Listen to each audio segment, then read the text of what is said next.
Hola, vamos a ver un ejemplo de cursores. ¿Para qué sirven los cursores? Mirad, creamos tres tablas, tabla 1, tabla 2 y tabla 3, y cada una de ellas que tienen dos campos numéricos. La base de datos se llama ejemplo cursor en este caso, y creo la tabla 1. Dos campos, id y dato. Ambos siempre son enteros, y primary key id. Tabla 2, lo mismo, le llamo i y dato. Y tabla 3, id y dato también, y el motor InnoDB. No están ni siquiera relacionadas. Tengo tres tablas. En tabla 1 inserto los valores 1, 7, 2, 8, 3, 9. Y en tabla 2 otros tres valores. 11, 11, 22, 22, 33, 33. Y ahora miro el resultado de las tres tablas. Ejecuto esto y miro cursores, resultado. Aquí tendría 1, 2, 3, 7, 8, 9. ¿Veis? En id 1, 2, 3 y en datos 7, 8, 9. Y en la tabla 2 tendría 11, 11, 22, 22, 33, 33. Y en la tabla 3 está vacía. Porque, como veis, inserté datos en tabla 1 y en tabla 2. Tabla 3 está vacía. Voy a llenar ahora, mediante un procedimiento, la tabla 3. ¿Y qué procedimiento? Pues desde delimiter hasta delimiter. Delimiter barra barra barra barra. Entonces lo que hago es que el procedimiento le llamo ejcursor con argumentos vacíos. Ejemplo de cursor. Entonces aquí voy a trabajar con dos cursores. Fijaos. Declaro terminado, tipo entero y vale 0. ¿Qué es terminado? Pues terminado es un chequeo que voy a hacer. ¿Veis aquí? Es terminado igual a 1. Y luego aquí pregunto si no ha terminado. Entonces, y hay un repeat until terminado. O sea que esto es un bucle que, dependiendo de que si terminado toma el valor 1 o el valor 0, pues da vueltas o no. O sea que lo uso para esto. Es tipo entero. Vale 0 inicialmente.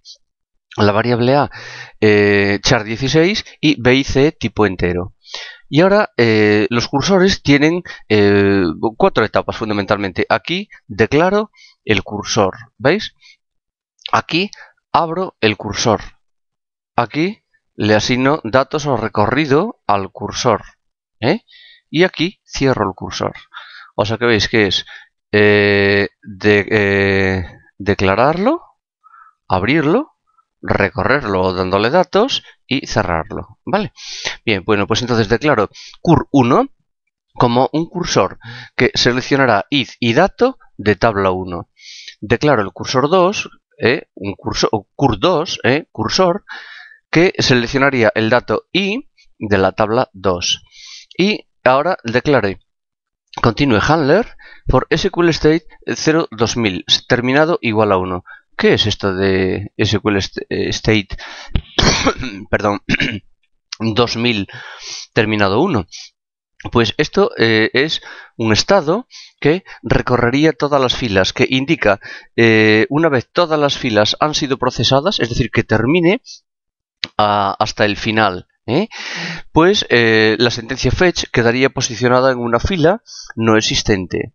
A lo mejor alguno de vosotros ha querido decir, bueno, pues que si el valor es nulo o si el valor es 0, habría que mirar en el manual de MySQL a ver cómo se posicionaría al final, pero en este caso con esto simplemente controláis que haga todo el recorrido de las filas.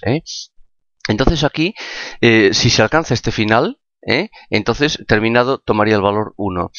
Y open el cur1 y open cur2, los dos cursores. Y ahora repito hasta que terminado tenga el valor 1 o 0, 1 en este caso, que es cuando se alcanzaría el fin. Entonces no tiene sentido dar más vueltas. Y que recorra cur1 tomando los valores A y B, y cur2 el valor C. ¿Vale? Bien. Si no ha terminado, entonces B menor que C. B era este dato de aquí. Y esto significa que, vamos a ver, B asumía el valor de id. Aquí lo veis. Y C el otro valor, que en este caso sería B y C, está preguntando que si este de esta tabla es menor que este de aquí. Como lo es, va a guardar los datos de la tabla 1. Entonces, en este caso, guardaría estos datos, que son los de la tabla 1, los guardaría en la tabla 3. Y si no, guardaría A, C, es decir, el primer dato de la tabla 1 con el dato de la tabla 2. Y entonces, en este caso, esto estaría dando vueltas haciendo esta comprobación para saber qué es lo que guarda en tabla 3. En este caso, como los datos de la tabla 1 son menores que los de la tabla 2, guardaría los de la tabla 1. Cierra los cursores y ejecuto el procedimiento para que lo veáis. Desde aquí hasta aquí, ejecuto. A continuación, llamo al cursor. Lo ejecuto al procedimiento que se llama cursor. Como tenía argumento vacío, ¿veis? Aquí, pues con argumento vacío. Y ahora miro el contenido de las 3 tablas. Ejecuto y aquí tenéis. Estos serían los datos de la tabla 1. Estos, perdón, de la tabla 1. Estos son los de la tabla 2 y estos son los de la tabla 3. En la tabla 3 ha guardado los mismos datos que la tabla 1, porque lo que ha hecho a todas las vueltas es esta línea de aquí. ¿De acuerdo? Y ahora lo que voy a hacer es actualizo los datos de la tabla 1. Tabla 1 que tenía estos datos los voy a cambiar. Lo que voy a hacer es que a dato le voy a sumar 50, o sea que aquí pondrá 57, 58, 59 para el id 1, 2, 3. Y a continuación al id 1, 2, 3 les voy a añadir 3 más. Por lo tanto sería 1 más 3 serían 4. Por lo tanto aquí añadiré 4, 5, 6. ¿Sabéis por qué hago esto? Porque si no modifico el id sigue siendo 1, 2, 3 y la segunda vez me dice que es dato duplicado al ser clave primaria. ¿Y no se puede poner primero el id y luego el dato más 50? No, porque el id es para el id 1, para el id 2 y para el id 3. Y entonces ahora, para que lo veáis, ejecuto estas actualizaciones y miro a ver qué tengo en tabla 1, cómo me queda ahora. Esto que veis aquí abajo es como estaba, ¿vale? Entonces al darle, esto es como queda la tabla ahora. Ha desaparecido los otros 3 y quedan solo 3 filas, que serían 4,57, 5,58, 6,59. Naturalmente, ahora estos datos son mayores que los de la tabla 2. Son mayores que los de la tabla 2. Entonces ahora llamo al procedimiento. Y ha insertado algo en tabla 3. ¿Qué ha insertado?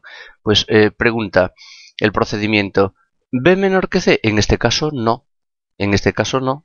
Y el menor son es decir, los datos de la tabla 1 son menores que los de la tabla 2. En este caso no. Entonces hace el else. Inserta en la tabla 3 los valores de A y de C. ¿Vale? Si miro ahora la tabla 3, al ejecutarlo, veis que la tabla 3 contiene los 3 que tenía más los nuevos. Es decir, 11, 22 y 33, que era lo que tenía la tabla 2. ¿Veis? Select tabla 2 y al ejecutarlo eran los datos que tenía, son los que ha almacenado. O sea que en este ejemplo, mediante un par de cursores, inserta, perdón, utilizo el cursor 1 para almacenar los datos de la tabla A y el cursor 2 el de la tabla B. Es decir, tabla 1, tabla 2. Cur 1, tabla 1, cur 2, tabla 2. Y me va a insertar en la tabla 3 los datos de la tabla 1 o la tabla 2 dependiendo de qué datos sean menores. Si los de la tabla 1, mete los de la tabla 1 y los de la 2 insertaría los de la tabla 2. ¿Vale? Bueno, en el siguiente vídeo veremos otro ejemplo de cursor.